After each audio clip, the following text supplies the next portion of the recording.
Hello दोस्तों, welcome to our channel vacancy update. तो दोस्तों, जैसा कि आप डिस्प्ले पे देख रहे हैं, आज जो टॉपिक है वो आपका रहने वाला है कि 2014 के वो सारे कैंडिडेट जिन्होंने अपना कास्ट सर्टिफिकेट जो है बनवा के रखा हुआ है और उनका जो कास्ट का कैटेगरी है अभी यानी कि 2016 से लेके 2017 आ गया है। तो अगर इनका कास्ट चेंज हो गया है, यानी कि कास्ट नहीं, कास्ट का कैटेगरी चेंज हो गया है, उस समय अगर बीसी में आते हैं और अभी आ गए हैं एमबीसी में, तो भाई अब इनका क्या होगा, यानी कि अब ये किस कैटेगरी के तहत रिजर्वेशन पाएंगे या फिर नहीं पाएंगे, इनको जनरल बना देगा आयोग। तो इन्हीं सारी बातों पे इस वीडियो में चर्चा करेंगे। तो चर्चा क्या, एक अंदाज़ा और एक अनुमान होगा जो कि आपको संभवतः यही देखने को मिलेगा। आयोग इन्हीं 2-3 बातों पे अमल करेगी और इसी तरीके से सिलेक्शन लेगी। आप देखेंगे वीडियो में यही होने की संभावना होगी। तो चलिए वीडियो शुरू करते हैं। शुरू करने से पहले आप चैनल को सब्सक्राइब कर लीजिए ताकि आगे भी इस तरीके का कोई टॉपिक आता है तो आपको इसका वीडियो यहाँ मिल सके। तो देखिए, सबसे पहले बात कर लेते हैं कि क्या पुराने कैटेगरी पे ही होगा सिलेक्शन। तो आप एक बात बताइए कि पुराने कैटेगरी पे सिलेक्शन करे तो करे कैसे, क्योंकि वहाँ पे लिखा हुआ है उनका जो आवेदन हुआ था बैकवर्ड कास्ट, और आप जब सबमिट करिएगा तो आपका जो रिसेंट का जाति प्रमाण पत्र होगा उसमें उसके तहत आप आइएगा मोस्ट बैकवर्ड कास्ट, या फिर एमबीसी है तो अगर आप बीसी में आ गए हैं तो हो गया आपका बैकवर्ड कास्ट। तो ये जमा ले तो ले कैसे, ठीक है, एक तरीके से एक कहा जाए तो सही नहीं होगा, मतलब नहीं ले पाएगा ये जमा। तो पहली बात तो यहाँ हो गई। दूसरा बात, क्या ऐसे कैंडिडेट जिनका कैटेगरी चेंज हो गया है, यानी कि फॉर्म फिल किया था बीसी में, अब आ गए हैं एमबीसी में, तो जाहिर सी बात है कि अब कैटेगरी में वो रहे ही नहीं, तो उस कैटेगरी में आरक्षण ले कैसे। तो कहीं ऐसा तो नहीं कि उसको जनरल बना दें, जैसे कि अमूमन इनका कहना भी होता है कि अगर आप डॉक्यूमेंट सबमिट नहीं कर पाते हैं अपने क्रीमी लेयर का चाहे मोस्ट बैकवर्ड कास्ट का, तो आपको जनरल के तरह ट्रीट किया जाएगा, आपका जो कट ऑफ होगा वो जनरल के तरह मापा जाएगा और हो सकता है आपका सिलेक्शन वहाँ नहीं हो। तो कहीं ऐसा यहाँ भी तो नहीं होने वाला है। और तीसरा, या फिर आप देख रहे हैं कि नए कैटेगरी के आधार पर लिया जाएगा सिलेक्शन। तो चलिए तीनों बातों पर चर्चा कर लेते हैं। पहला तो है कि क्या पुराने कैटेगरी पे होगा सिलेक्शन। तो मैं बता दूं कि पुराने कैटेगरी पे सिलेक्शन जो है हो सकता है। इसके लिए क्या करेगी आयोग, तो आयोग खैर अनोखा आयोग है, तो अनोखी बातें ये करते रहते हैं, क्योंकि जब इनको काउंसलिंग करवाने का डेट था तो पुराने कैंडिडेट का रिजल्ट दे रहे हैं पीटी वाले का। तो खैर अनोखा है, ये कुछ भी कर सकता है, ठीक है।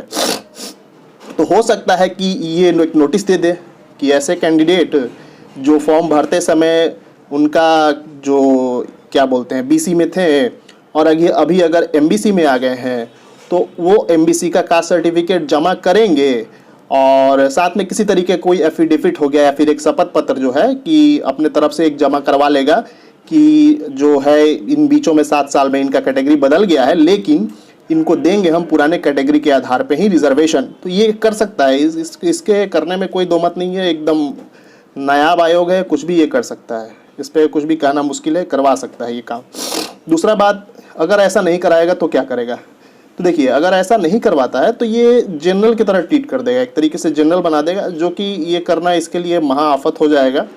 एक तो ऑलरेडी सारा उल्टा सीधा काम कर रहा है जिसके कारण जितने भी कैंडिडेट है परेशान है, मतलब परेशानी ऑलरेडी ये दे चुका है, 7 साल से परेशानी कर रहा है। तो इतना घटिया काम नहीं करने वाला है, जानता है कि बहुत बड़ा इसके विरोध खड़ा हो जाएगा इसको लेके, तो ये काम नहीं करने वाला है, यानी कि इनको जनरल नहीं बनाएगा।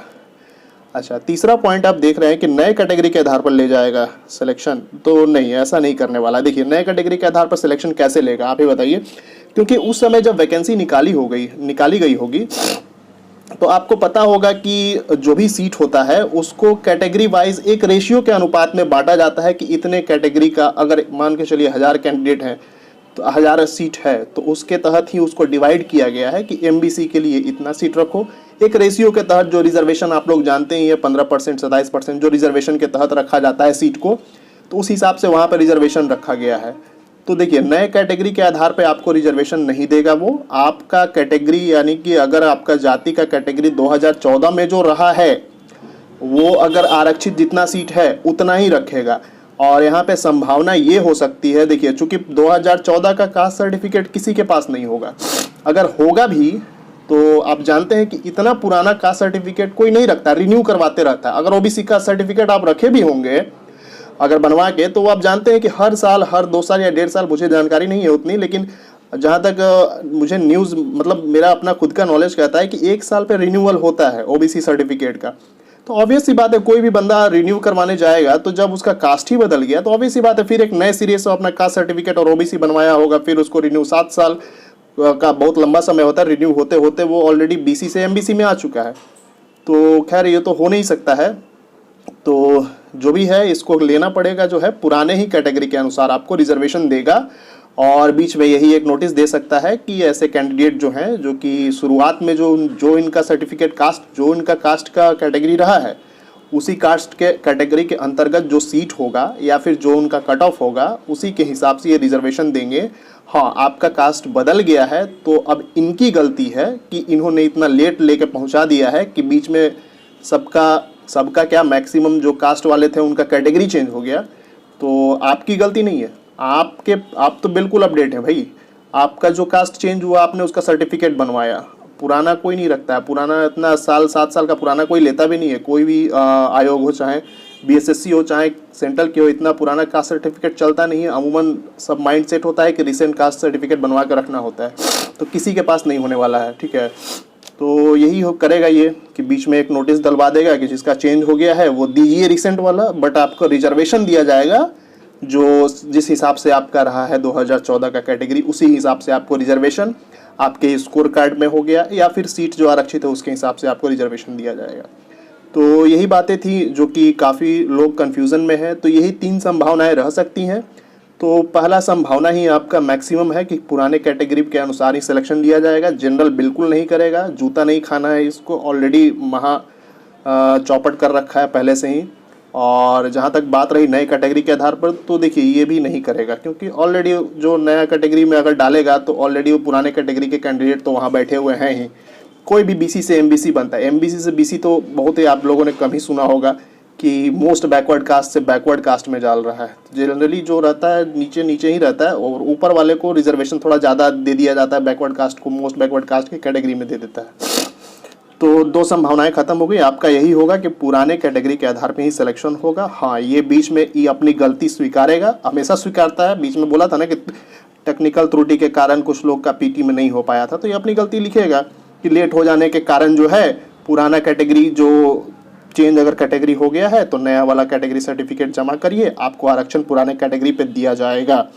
तो आज की इस वीडियो में इतना ही रखते हैं, आगे भी कुछ मुद्दे पे बात करेंगे, और इसके लिए आप चैनल सब्सक्राइब कर लीजिए। तो थैंक यू वेरी मच।